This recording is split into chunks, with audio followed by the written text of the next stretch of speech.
तो अगला प्रश्न है अध्याय 4 का। द्विघात समीकरण 2x वर्ग ऋण 3x धन 5 बराबर 0 के मूलों की प्रकृति ज्ञात कीजिए।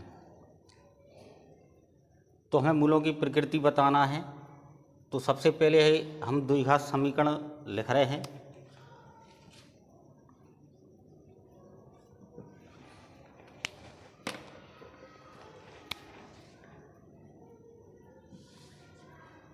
द्विघात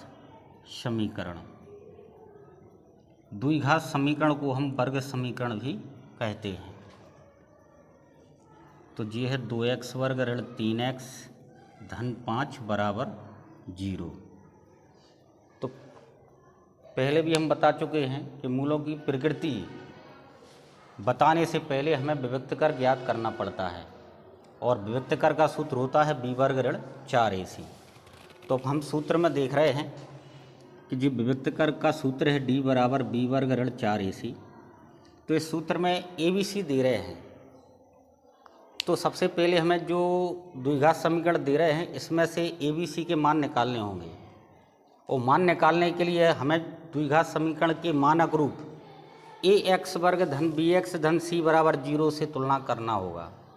तो जब तुलना करेंगे तब हमें abc के मान मिलेंगे, और फिर हम विभक्त कर का सूत्र लिखेंगे और फिर उसमें हम abc के मान रखेंगे। तो देखिए हम तुलना कर रहे हैं द्विघात समीकरण के मानक रूप से। तो लिख रहे हैं ax वर्ग धन bx धन c बराबर 0 से तुलना करने पर। तो तुलना कर रहे हैं तो देख रहे हैं हम यहाँ पर कि 2x वर्ग लिखा है, यहाँ पे लिखा है ax वर्ग। x वर्ग का गुणांक 2 है और यहाँ पर x वर्ग का गुणांक a है। तो यदि इसकी हम तुलना करें तो a का मान आएगा 2। फिर आगे देखें, यहाँ लिखा है ऋण 3x और यहाँ लिखा है धन bx। तो यहाँ पर x का गुणांक ऋण 3 है और यहाँ पर x का गुणांक b है। तो b का मान हो जाएगा ऋण 3, और यहाँ पे अचर पद 5 और यहाँ पर अचर पद c है।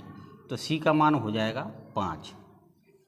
अब हम विभक्त कर का सूत्र लिख रहे हैं। तो लिख रहे हैं विभक्त कर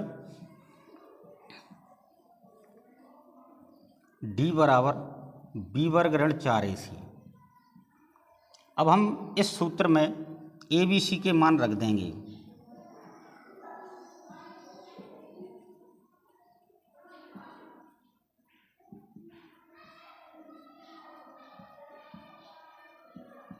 तो देख रहे हैं हम d बराबर b वर्ग, b का मान है ऋण 3।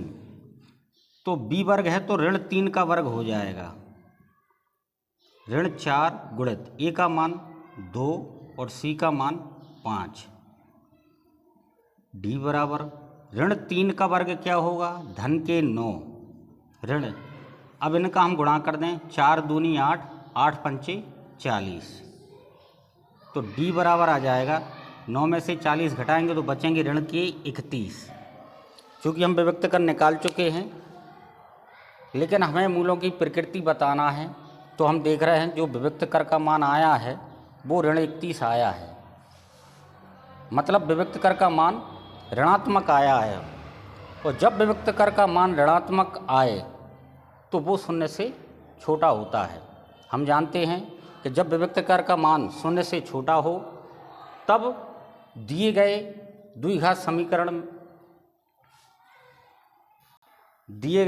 समीकरण के मूल वास्तविक नहीं होते हैं। तो हम लिख रहे हैं कि चूंकि d इज लेस देन 0, इसका मतलब है विभक्त कर का मान शून्य से छोटा है, और यहाँ पर जो विभक्त कर का मान आया है वो ऋणात्मक संख्या है जो कि शून्य से छोटी है।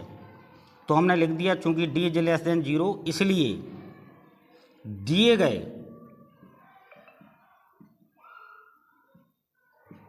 द्विघात